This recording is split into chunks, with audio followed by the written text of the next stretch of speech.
Phone की घंटी बजती जा रही थी। 1, 2, तीसरी बार घर में मैं अकेली थी। उस पर कॉलेज पहुंचने की जल्दी।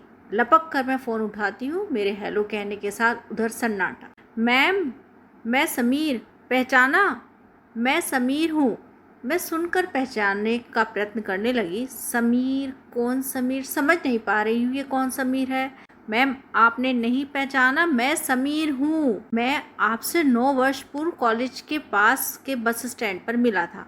याद आया? एक दिन आपको प्यास लगी थी, आपने मुझसे पानी मांगा था। मैं रोज आपसे पानी के लिए पूछता तथा आपके हाँ कहते ही पानी पिलाया करता था। याद आया? मैम, आप किरण मैम है ना? मेरे हाँ कहने पर वह निश्चित होकर पुनः बोलने लगा। मैम, आपने मुझे पहचान लिया, मैं समीर हूँ। उसने अपना नाम दोबारा बताया। मैं पढ़ने के लिए बाहर गया था, कल ही लौटा हूँ। मैं उसकी बातें सुनकर सिर्फ हाँ हूँ करती रही। फिर बताने लगा, मैम आप उसी कॉलेज में पढ़ाती हैं ना? मैम, मैं आपसे मिलना चाहता हूँ। मैंने कहा ठीक है, बाद में बात करते हैं कहकर मैंने फोन रख दिया। मैं जल्दी से कॉलेज जाने के लिए बस स्टैंड की तरफ कदम बढ़ाती हूँ। मैं रोज बस कॉलेज आती जाती हूँ। मेरा घर कॉलेज से लगभग 12 किलोमीटर दूर शहर में है।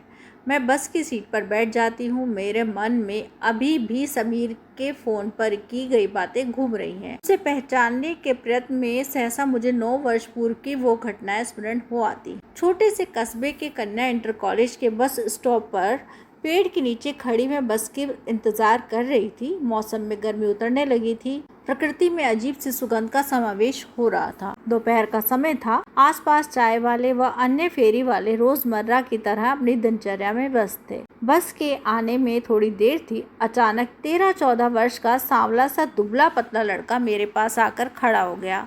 मुझसे पूछ बैठा, मैम आप पानी पिएंगी? मैंने विस्मय व थोड़ी प्रसन्नता से उसकी तरफ देखा। वह कौन है? उसे कैसे ज्ञात हुआ कि मुझे प्यास लगी है? मेरे हाँ कहते ही वह लड़का भाग कर गया और कुछ पलों के बाद ही ठंडे पानी की बोतल लेकर सामने खड़ा था। मैंने आश्चर्य से उसकी तरफ देखा और सोचा कि यह तो फ्रिज की ठंडी बोतल है। इस स्थान पर इसे यह बोतल कैसे मिली? यह छोटा सा कस्बा है। जहाँ तक मैं जानती हूँ यहाँ आसपास किसी दुकान में फ्रिज नहीं है। मेरे प्रश्नवाचक दृष्टि को वह भाप गया था और खुद ही बोल पड़ा, मैम वो मेरा घर है। कहकर उसने हाथ की उंगलियों के समीप स्थित एक घर की ओर इशारा किया। उसने बताया कि उसका नाम समीर है। बस तभी से वो लड़का रोज मुझसे पानी के लिए पूछता। मेरे मना करने पर भी पलक झपकते ही एक ठंडी बोतल लेकर खड़ा हो जाता। मेरे पानी पी लेने के पश्चात भी बस के आने तक वह मेरे पास ही खड़ा रहता। मुझे ऐसा लगता कि वह मुझसे ढेर सारी बातें करना चाहता है। उसके रोज ऐसा करने से मुझे भी कहीं ना कहीं उसका इंतजार रहता। वह आता, आकर मेरे पास खड़ा हो जाता, मुझसे इधर उधर की बातें करने लगता, कभी ऋतुओं की तो कभी आसपास घटी किसी घटना की। बस के आने तक वह मेरे साथ खड़ा रहता। समय का पहिया अपनी गति से घूमता रहा। वह रोज मुझे मिलता। मेरे लिए तो वह एक साधारण लड़का था और उसका मुझसे मिलना एक साधारण घटना। एग्ज़ाम ख़त्म होने के बाद जब गर्मियों की छुट्टियां हो गई, मैं उसे भूल गई। मैं अपने जीवन, अपनी गृहस्थी तथा अपने दोनों बच्चों में बिजी हो गई। गर्मी की छुट्टियों के बाद जुलाई में घर से कॉलेज और कॉलेज से घर की वही दिनचर्या फिर से शुरू हो गई। किंतु वह लड़का मुझे फिर नहीं दिखाई पड़ा। मेरे स्मृति पटल से वह विलीन हो गया। इन 9 सालों में मैंने जीवन के अच्छे बुरे सभी रंगों को देखा। मैंने अपने दोनों बच्चों की परवरिश, शिक्षा, ब्याह आदि जिम्मेदारियों को पूरा कर लिया। कुछ महीने बाद मेरे पति भी मुझे एक रंगहीन रंग देकर बस चले गए। पति के ना रहने पर मैंने अपने आप को नितांत अकेला पाया। बच्चे अपनी अपनी गृहस्थी में रम चुके हैं। बेटा बाहर नौकरी करता है, अतः अपनी पत्नी के साथ वह वहीं रहता है। बेटी भी दूसरे शहर में रहती है, अतः कम ही आती है। अब मुझे जीना है तो अपने लिए, कुछ करना है तो सिर्फ अपने लिए। इस आवश्यकता विहीन आवश्यकता को पूरा करने के लिए मुझे जीना था, कर्म करना था।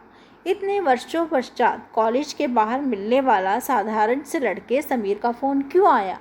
क्या काम है उसे मुझसे? मैं सोच ही रही थी कि कॉलेज आ गया और मैं बस से उतरकर कॉलेज के गेट की ओर बढ़ चली।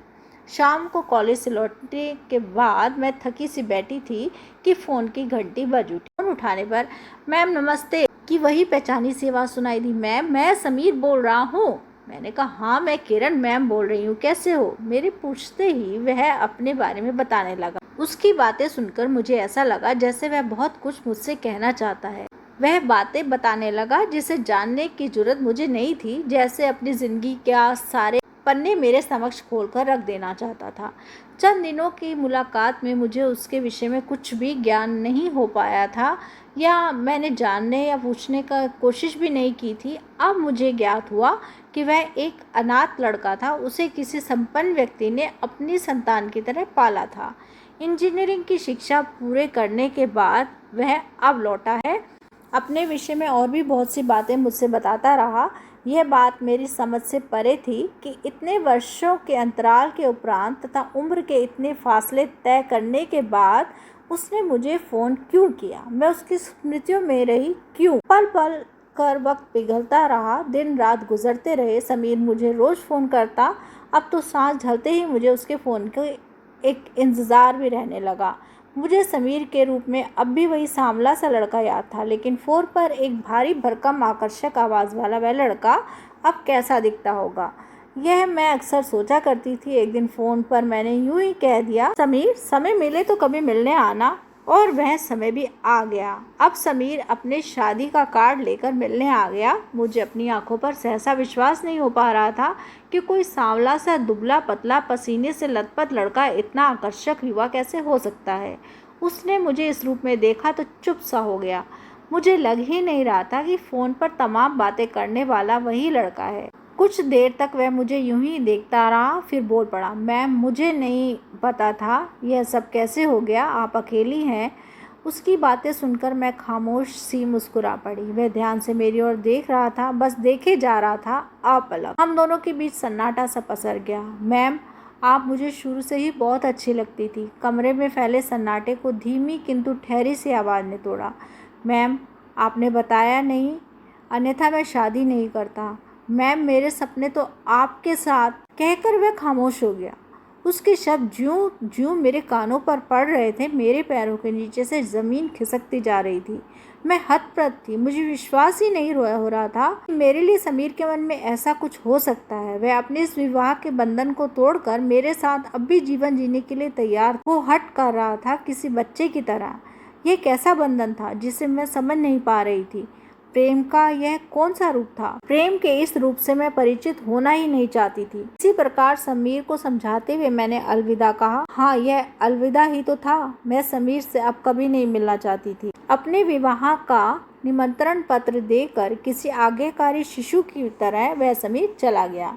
समीर की शादी हो गई। उसकी शादी में न जाने क्यों मैं नहीं गई। कई दिनों के बाद एक दिन समीर का फोन आया। उसने बताया कि वह नौकरी के लिए पत्नी के साथ विदेश जा रहा है। जिंदगी फिर से मुझसे मिलने का अवसर दे न दे, मेरे द्वारा प्रसन्नता व शुभकामनाएं व्यक्त किए जाने पर चुप रहा। कुछ क्षणों के बाद वह बोला, मैम अगला जन्म होता है या नहीं यह तो ईश्वर ही जानता है। यदि अगला जन्म होता है तो अगले जन्म में मैं आपकी प्रतीक्षा करूँगा। मिलेंगी मैम? मानो वह मेरे उत्तर की प्रतीक्षा कर रहा हो। मैं फ़ोन पकड़े हुए जड़ सी खड़ी थी। फ़ोन पर दोनों तरफ सन्नाटा पसर गया। मैंने फ़ोन रख दिया।